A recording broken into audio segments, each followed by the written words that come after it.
வழிகாட்டும் வாழ்வை மாற்றும் சத்திய வசன நிகழ்ச்சிக்கு செவி கொடுத்து கொண்டிருக்கிற உங்கள் யாவருக்கும் இயேசு கிறிஸ்துவின் இனிதான நாமத்தில் எங்கள் வாழ்த்துக்கள்.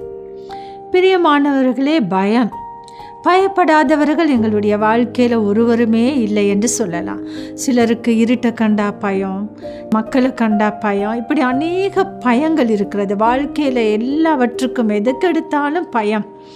இந்த பயத்தை குறித்து நாங்கள் பார்க்கும் பொழுது, ஒரு மனிதனுக்கு இந்த பயம் வரும் பொழுது அவனால் செய்யக்கூடிய காரியத்தை கூட செய்ய முடியாத ஒரு நிலைமைக்கு அந்த பயம் அவனை தள்ளிவிடும். அல்லது அடுத்த கட்டத்துக்கு முன்னேற முடியாமல் ஒரே இடத்திலே அவனை அப்படியே ஸ்தம்பிக்க வைத்துவிடும். இந்த பயப்பட வேண்டாம் என்று தேவனுடைய மக்களை வேதாகமம் முழுவதும் ஆண்டவர் அநேக இடங்களிலே தைரியப்படுத்தி இருக்கிறார். இந்த காலை வேளையிலும் ஆண்டவரை நம்புகிற, ஆண்டவரை ஆராதிக்கிற எங்களுடைய வாழ்க்கைக்கு ஆண்டவர் ஒரு வார்த்தையை கொடுத்திருக்கிறார். நாங்கள் அந்த வார்த்தையை வாசிக்க கேட்போம். ஆண்டவர் எங்களுக்கு எப்படிப்பட்ட ஒரு ஆவியை கொடுத்திருக்கிறார் என்று 2 தீமோத்தேயு 1 அதிகாரத்திலே 7வது வசனத்தை நாங்கள் வாசிக்க கேட்போம். தேவன் நமக்கு பயமுள்ள ஆவியை கொடாமல் பலமும் அன்பும் தெளிந்த புத்தியும் உள்ள ஆவியை கொடுத்திருக்கிறார்.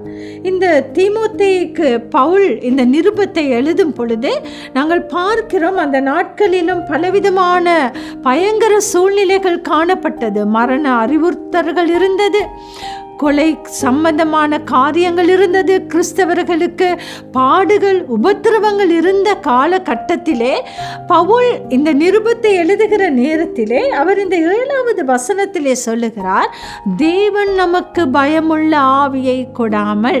அப்படியானால் நாங்கள் இதிலிருந்து அறிந்து கொள்ள வேண்டிய விடயம் என்னவென்றால், எங்களுடைய கர்த்தர் ஒரு பொழுதும் எங்களுக்கு பயமுள்ள ஆவியை கொடுக்கிறவர் அல்ல. அதை நாங்கள் முதலாவது நம்ப வேண்டும். எங்களுடைய தேவன் எங்களுக்கு எப்படிப்பட்ட ஆவியை கொடுத்திருக்கிறார் என்று பார்ப்போம் என்று சொன்னால், பலமும் அன்பும் தெளிந்த புத்தியும் உள்ள ஆவியை கொடுத்திருப்பதாக பவுலடியார் சொல்லியிருக்கிறார். ஆம், இந்த காலையில் நாங்கள் பார்ப்போம், எத்தனை பேர் இதை நாங்கள் நம்புகிறோம். ஆண்டவர் எங்களுக்கு பயம் இல்லை, அந்த பயத்தை மேற்கொள்ளக்கூடிய ஒரு பலத்தையும் அன்பையும் தெளிந்த புத்தியும் உள்ள ஒரு ஆவியை கொடுத்திருக்கிறார் என்றதாக நாங்கள் எத்தனை பேர் நம்புகிறோம். இந்த நாளில் நாங்கள் பார்ப்போம், இந்த பயம் வரும் பொழுது எங்களுடைய வாழ்க்கையில் நாங்கள் ஒன்றுமே செய்ய முடியாத மக்களாக நாங்கள் மாறிவிடுகிறோம். நாங்கள் பழைய ஏற்பாட்டிலே ஒரு வேதாகம பகுதியை நாங்கள் பார்க்கும் பொழுது 1 சாமுவேல் 17 அதிகாரம். கிறிஸ்தவர்களாகிய எங்களுக்கு இந்த கதை, இந்த சம்பவம் மிகவும் பரிச்சயமான ஒரு காரியமாக இருக்கிறது. இந்த இடத்திலே நாங்கள் பார்க்க பொழுது, அன்றைய காலகட்டத்திலே இஸ்ரவேல் மக்களை ஆட்சி செய்த சவுல் என்னும் அரசனுக்கு கீழே இஸ்ரவேல் ராஜ்யபாரம் நிலைநிறுத்தப்பட்டிருந்த காலகட்டம். அவர்களுக்கு விரோதமாக யுத்தம் செய்வதற்காக பெலிஸ்திய மக்கள் கூடியிருக்கிறார்கள். இப்பொழுது இவர்கள் 2 பகுதியினரும் ஒரு மலைக்கு அப்பாலும் இப்பாலும் அவர்கள் கூடி யுத்தத்துக்கு அவர்கள் ஆயத்தப்பட்டு கொண்டு இருக்கிறார்கள். இப்பொழுது நாங்கள் பார்க்கும் பொழுது, இந்த பெலிஸ்தியருடைய யுத்த படை வீரர்கள் மத்தியிலே கோலியாத் என்கிற ஒரு பெரிய ஒரு வீரன் இருக்கிறதை காண்கிறான். அவர் மிகவும் பலசாலி. நாங்கள் 1 சாமுவேல் 17 வசனம் 4 வசனத்திலே நாங்கள் பார்க்கும் பொழுது அவனை குறித்ததாக வேதம் இப்படி சொல்லுகிறது. அப்பொழுது காத் ஊரானாகிய கோலியாத் என்னும் பேருள்ள ஒரு வீரன் பெலிஸ்தரின் பாளையத்திலிருந்து புறப்பட்டு வந்து நடுவே நிற்பான். அவன் உயரம் 6 முழமும் 1 ஜானுமாயிருக்கும். அத்தனை பெரிய உருவம், அத்தனை பலத்த ஒரு மனிதன். அவனுடைய கரங்களிலே பலம் வாய்ந்த போர் ஆயுதங்கள் காணப்பட்டது, கவசங்கள் இருந்தது, தலைச்சீர அணிந்திருந்தா, எத்தனையோ சேக்கல் நிறையுள்ள ஆயுதங்களை அவன் கரங்களிலே பிடித்து அணிந்து கொண்டிருந்தான். அப்படிப்பட்ட அந்த வீரன் என்ன செய்கிறான், வந்து இரவும் பகலும் அவன் பாளையத்துக்கு முன்பாக வந்து இஸ்ரவேலரை கூப்பிடுகிறான். உங்களில் எவனாவது யுத்த சமர்த்தன் இருக்கிறானா?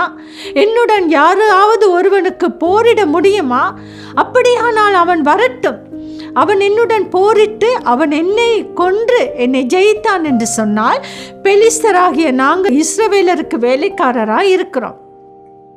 அப்படி இல்லை. இஸ்ரவேலரை நாங்கள் ஜெயித்தோம் என்று சொன்னால் நீங்கள் எங்களுக்கு வேலைக்காரராயிருங்கள் என்று சொன்னது மாத்திரமல்ல, ஜீவனுள்ள தேவனை அவன் நிந்தித்து பேசுகிறதை காண்கிறான். இந்த இடத்திலே இந்த சவுல் ஆண்டவரால் நியமிக்கப்பட்ட ஒரு அரசனாக இருந்தான். அவன் பல யுத்தங்களை இதற்கு முன்பாக செய்திருக்கிறான். அங்கே யுத்த சன்ன வீரர்கள் அநேகர் இஸ்ரவேல் படையிலே இருக்கிறார்கள். அப்படிப்பட்டவர்கள் என்ன செய்கிறார்கள்? கோலியாத்தை கண்டு பயந்து நடுங்கி யுத்தத்துக்கு முகம் கொடுக்க தைரியம் இல்லாமல் ஒளிந்து மறைந்து இருக்கிறதை காண்கிறோம். ஒருவரும் இந்த கோலியாத்துடன் யுத்தம் செய்வதற்கு முன் வரவில்லை. இப்படி இருக்கும் பொழுது தாவீது என்கின்ற ஒரு சிறிய பையன் அவன் என்ன செய்கிறான்? தன்னுடைய சகோதரர்கள் அந்த படையிலே இருக்கிறார்கள், அவர்களை விசாரித்து அவர்களுக்கு உணவை கொடுத்துவிட்டு போவதற்காக தாவீது அந்த இடத்திலே வருகிறான். இந்த தாவீது அந்த இடத்திலே வரும் பொழுது தன்னுடைய சகோதரரை விசாரிக்கிற இடத்திலே அவனுடைய காதுகளுக்கு ஒரு சத்தம் கேட்கிறது. அந்த சத்தம் என்னவென்றால், இஸ்ரவேலின் தேவனாகிய சேனைகளின் கர்த்தரை இந்த கோலியாத் என்கிற மனிதன் நிந்தித்து பேசுகிறதை அவன் கேட்கிறான். அவன் என்ன சொல்லுகிறான்? அவன் வெகுண்டு எழுகிறான்.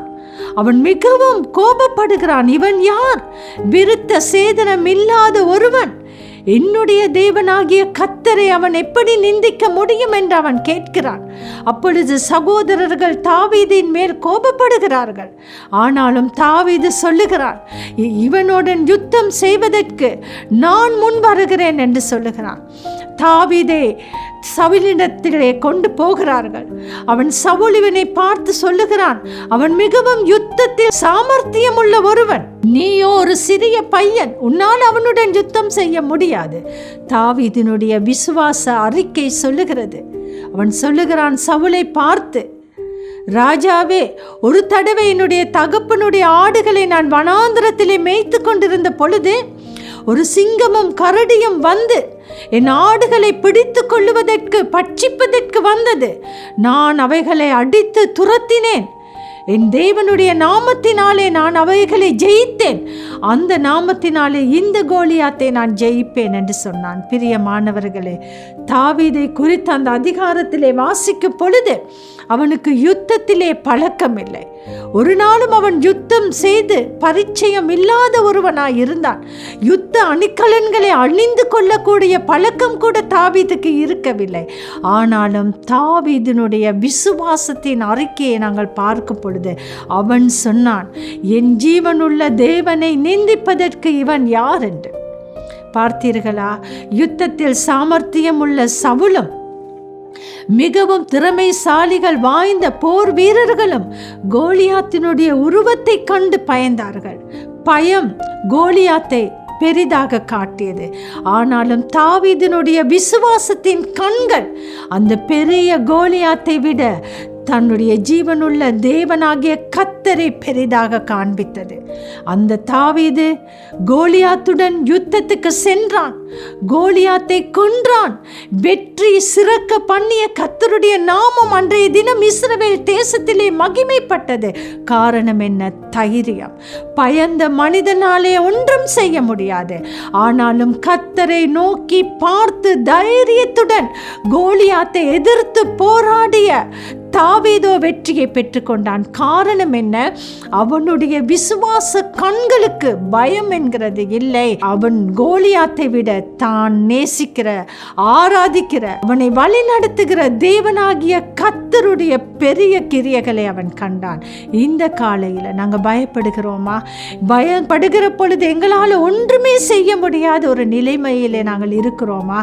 நாங்கள் கோலியாத் என்னும் பிரச்சனையை பார்க்காமல் அந்த பிரச்சனையை விட பெரிதான கர்த்தரை நோக்கி தாவீதை போல விசுவாசத்துடன் பார்ப்போம். ஆண்டவர் எங்களுக்கு வெற்றி சிறக்க பண்ணுவதற்கு, எங்களை வழி நடத்துவதற்கு வல்லமை உள்ளவராயிருக்கிறார்.